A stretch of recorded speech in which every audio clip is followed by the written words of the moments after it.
This video is very important. In this video, I will talk about the hand of God.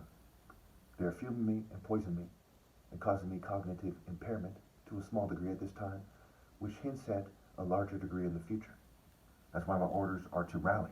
You cannot weather this storm, so to speak, and then have your children or yourself emerge in a life worth living, or go to heaven or do God's work. It cannot occur. If you use the fact that they're sabotaging me as an excuse not to obey me, in the afterlife, that's after you die, there will be extreme punishment on you and your offspring forever and ever. And the smoke from the torment, the extra torment, will rise forever and ever. You are ordered by God to not rebel against my lead, to rally and obey me. You are ordered by God to not play stupid. Think about that carefully. Every day, Americans threaten me, and it's beyond despicable. They aren't even as loyal to God as I was when I was a child. To see females date them and go to their churches and take part in their cultures, while they think, by causing me brain damage and fuming me and making it harder for me to speak, that somehow that makes them superior or something, or that somehow you should follow them, or somehow that's the message. Can you imagine? That people say, hey, let's not listen to Jesus on the cross because he has a crown of thorns in his head and he's struggling to speak. It is pathetic. Frat people raping women and children and other guys and arguing that you should follow them. The police and the military helping them do it. The government, the cultures of this world, the corporations. Despicable as hell. True, I tell you, I will personally overkill the fact that their offspring will not go to heaven, that they will not go to heaven, that they will never move in the Spirit of God. Isaiah 1. Let's see how Isaiah agreed with me. He says that the Jews are a brood of evildoers and children given to corruption. They have forsaken the Lord and turned their backs on him, the Holy One of Israel.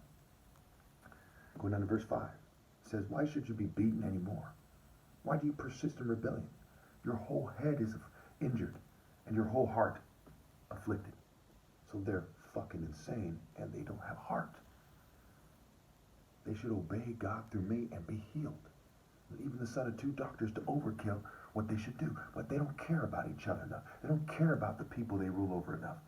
They persecute me instead and aren't even as loyal to God as I was as a child. As a child, I knew far more about God than everyone else on the planet but my parents put together. It says in their own book, Psalm 119, 100, I believe it is. It says, I understand more than my elders, for I obey your precepts. I was willing to die for God as a child. They don't even understand that. If Jesus had returned and it wasn't me and I was a child, I would have obeyed him. They don't even understand that. God forbids them to teach about the Bible and the Torah and the Quran. God forbids everyone else. It doesn't matter about the details of your book. Before your books were written was the Word. In the beginning was the Word, and the Word was with God. The Word was God. Not your book. It's in your languages. Your languages are the mark of the beast. Knowledge of your cultures is the mark of the beast. Knowledge of God is of God. Isaiah 5:16. But the Lord Almighty will be exalted by his justice, and the holy God will be proved holy by his righteous acts. Not by his knowledge of Scripture. Not by saying, well, this is the original Hebrew. Who gives a shit about the original Hebrew? Stupid. Or they're plugging kids in their churches. Persecuted me because I'm being righteous, and I've proven that I'm superior to them. I've proven that I'm holy, and they're not, by my righteous acts. Let me read that again for you.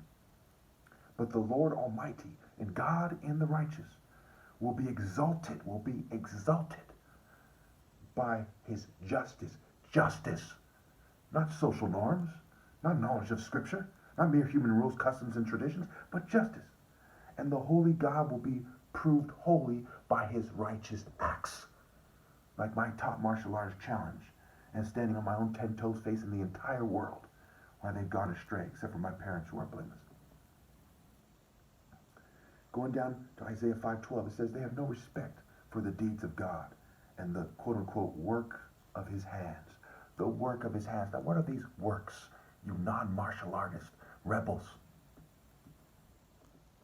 Non-African Falcon martial arts, the only type that God cares about. Royal African Falcon martial art order. And I'm the last one ever possible. Remember, it's superimposed on this. You'll see what I mean shortly. 25. Therefore the Lord's anger burns against his people. His hand is raised, and he strikes them down. Is he shorter or taller in his pharaonic form? His hand is raised, and he strikes them down. Is he shorter and taller in his King of Kings form? His hand is raised, and he strikes them down. Is he shorter or taller? Okay? And I'm not talking about you have to be 7, because some people are taller than me. But his hand is raised. He's not a little Jew. He is a tall African. Okay? The Lord's anger burns against his people. His hand is raised, and he strikes them down.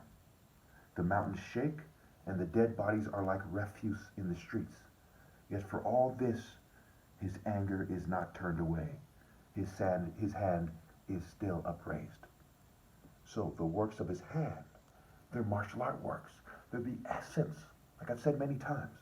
The essence of my top martial arts challenge is focused moral intensity from God, the Spirit of God, in other words, and universal pinpoint and moral precision from God, the Spirit of God, moral maturity, moral repetition, etc. That's the essence. Not the form of competition, but that's just a form of projecting that essence. It can't be done in demonstrations in terms of katas. It can't be done in UFC fighting. It can't be done in Olympic sparring with their rules on some kind of mat indoors. Okay? Nature, outdoors, the way out, not the way in, not indoors, outdoors. It's funny how that play on words comes together. We'll go down to Isaiah 8.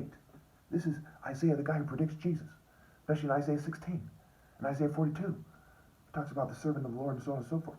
Isaiah 8, 11 through 12 says, the strong hand of God is on him, warning him not to follow the ways of the Jews. He said, don't follow this people. Going back to Isaiah 1.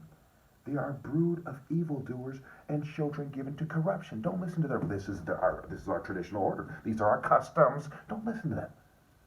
Don't listen to them in Tel Aviv. Don't listen to them in their governments. And don't listen to their rabbis. They rejected Christ. They rejected righteousness. They rejected Isaiah before the New Testament was even written. Don't listen to them. It's Isaiah telling the Jews of the time, be the one Jew doing the right thing and don't listen to the other Jews. And as a universal value, it's saying, whoever might be, don't listen to them being chosen. Do what is righteous and just. God is proven righteous by his holy acts, not by the flesh, by his justice, not by endless genealogies. That's immature as hell. Going down to Isaiah 9. So the Arameans from the east and the Philistines from the west will devour Israel, but his hand is still upraised, and his anger still hasn't turned away. Wickedness burns like fire, which is the default state for the wicked and of the wicked. The wicked are wicked. There's a fire burning inside them. It's like gravity. It's how God made the test and made the world. Okay? And for those who fail the test, God's rod has no pity on them. He takes away the prophets and the dignitaries and the elders, and yet his hand is not turned away. In Isaiah 10, it says they can cringe among the captives or fall among the slain, but for all this, his hand is not turned away. Going into verse 5, it says, woe to the Assyrian, the rod of my anger, in whose hand is the club of my wrath. So he uses some of the wicked to punish them too. He said this is one form of the hand. Okay, now, is the hand of the wicked the hand of God in the King of Kings? No. The king of Assyria was given the opportunity, is the message, and he fails. Okay, we'll get into that in the next video. So I'll make the video short because of the background noise. Okay? He fails to do the right thing. And it's going to talk about how God's hand sees the kingdoms and the idols and so on and so forth. So the hand of God sees these idols. That's the work of God. So you know him by his righteous acts. If the challenge is allowed in this world without that person being persecuted, it's part of what we've learned from our challenge, but we kind of knew it anyway. Okay? We should have known it, especially when you see who's doing it, right? You see Chuck Norris, these guys are men of God. You see Scott Atkins and Steven Seagal and all these guys and Bruce Lee and Jackie, these aren't men of God. See people in the Olympics, these aren't men of God, these are conformists. They just conform. Whatever side's winning, whatever the rules they put forward, whatever corrupt nation makes the rules of the Olympics, that's what they do. They're conformists. They're not challengers of God. And we'll see how he uses the king of Assyria as an example. How he was supposed to be a child of the dawn, but he falls and lies among the slain of the dead, covered in worms and maggots, figuratively speaking. They're not talking about him being killed literally in the flesh. That's not the concern here. Jesus was killed. John the Baptist, Stephen the martyr, early Christians, on and on and on. The message, Isaiah himself in popular culture was sawed in half. The message is because you spiritually failed the test and used your power and said your own flesh had gave you victories and not focused moral intensity. You weren't in the spirit of focused moral intensity, and you brag and you continue to hoard and destroy like all the nations of the world are doing. That's why you fall among the slain.